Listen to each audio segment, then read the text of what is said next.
Irish philosopher and an advocate of empiricism,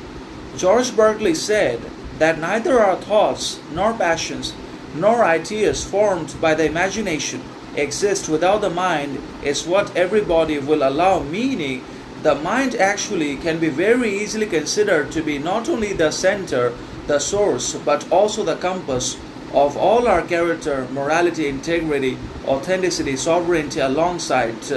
our original thoughts, ideas, concepts, and opinions as well, that equally have morality, base,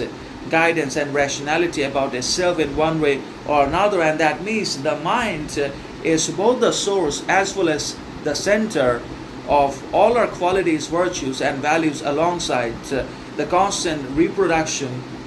and obviously in providing us with happiness, contentment, satisfaction, and the sense of virtue, sensibility, and rationality, even in the face of difficult circumstances and challenging situations that may be both internal and external at the same time. So,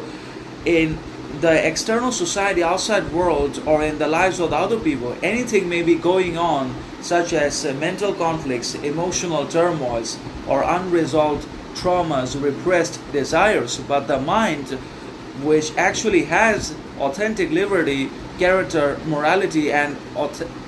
integrity about itself, will always be able to stick to its originality, organic character, attitudes, and behaviors, and it will also be simultaneously able to create and generate rationality, criticality, significance, content, and worth for itself as well as for its own sustainment in the long run, if not for the others. So in the external world, anything can happen, or anything may be going on in the form of corruption, discrimination, injustice, inequality, violence, and the list just goes on. But the mind, which is actually at liberty and in possession of character, virtue, value, sovereignty, and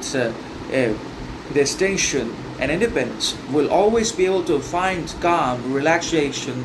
and obviously tranquility, even in the midst of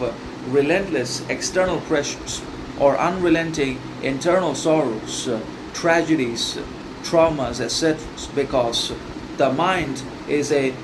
fortification of its own kind, and if we can fortify it with our authenticity and the removal of our weaknesses, doubts, shortcomings, deficiencies in the form of ignorance, pride, vanity, then obviously our mind will become invincible, indomitable, indestructible, and undefeatable as well.